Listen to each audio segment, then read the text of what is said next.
Guys, meron tayong panibagong vlog, Toyota Hi-Ace GL Grandia.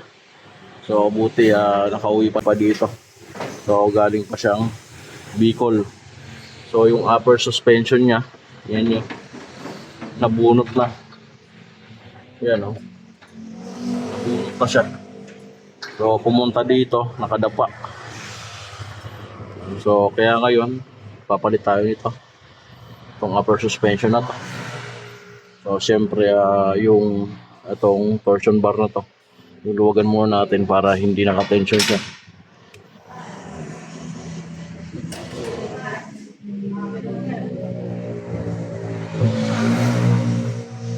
Luluwagan natin yan. So ito yung adjuster niya. Ito yung luluwagan natin para matanggal natin yung torsion bar. So i-attach natin ito.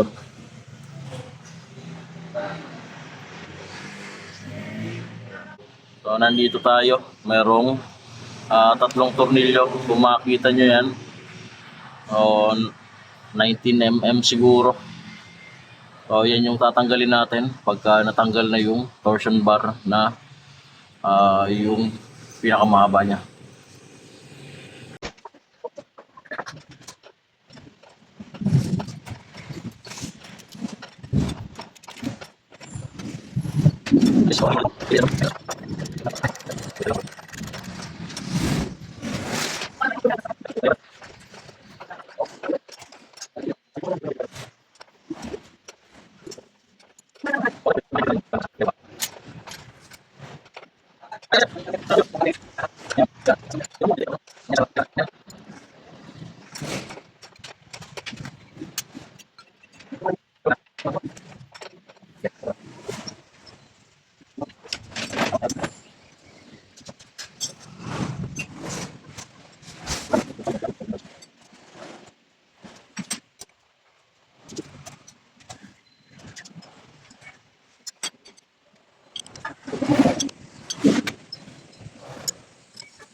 Yan guys, so natanggal na yung tatlong pirasong 19 mm. Dito yan. So tatanggalin na natin.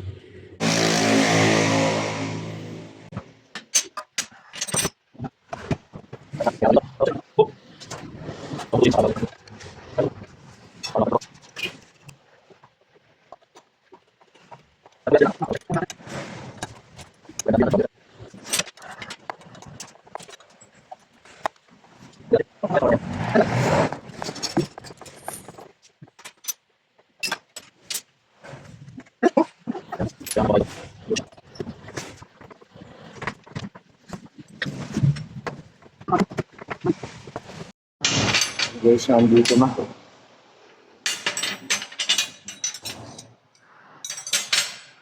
vlog na. Yun guys, dito na yung pamalit natin. So, isang peraso lang. Dahil yung sa kabila, okay naman. Yan, so kailangan pa nating tanggalin yung tie rod. So, magtatanggal tayo nito. Oh, yung naiwan niya. Yan guys. So ito yung naiwan dito.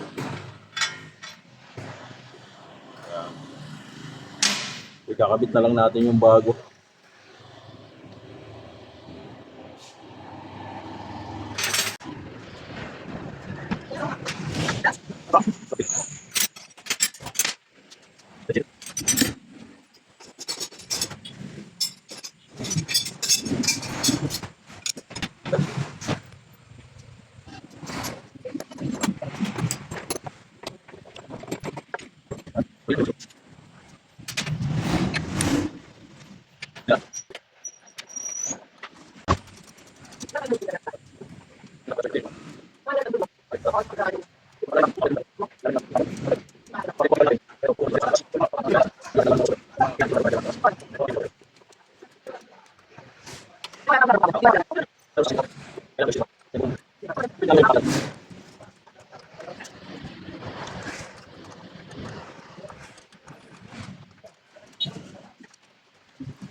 Yes, wait lang. Wala kayo.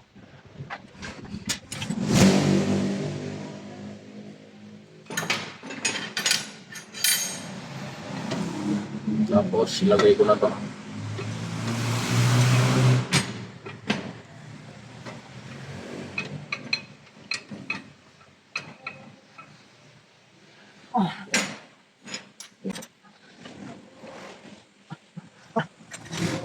Pakwa ito.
Dami naman public. Ano tayo ano? Ano?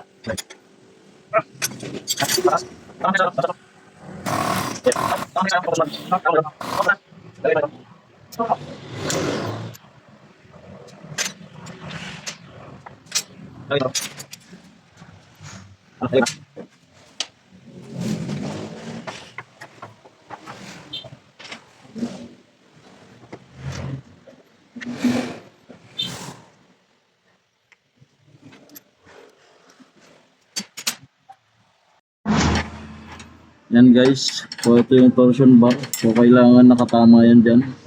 Ito yung adjuster nya.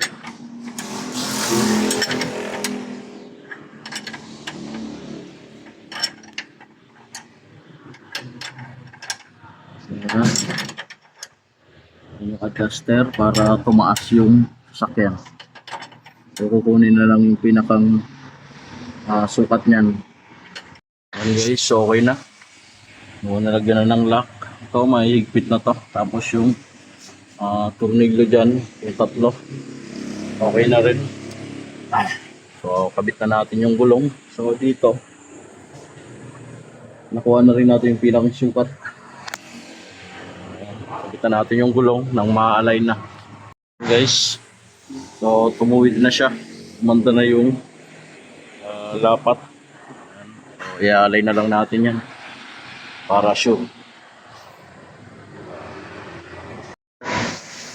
And guys, so tumuwid na. Okay na yung camber. Okay na yung alignment.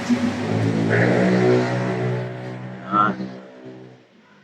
Okay na. So hanggang dito na lang yung vlog ko. So ganun lang naman, napaka dali lang naman. So like and subscribe. Thank you.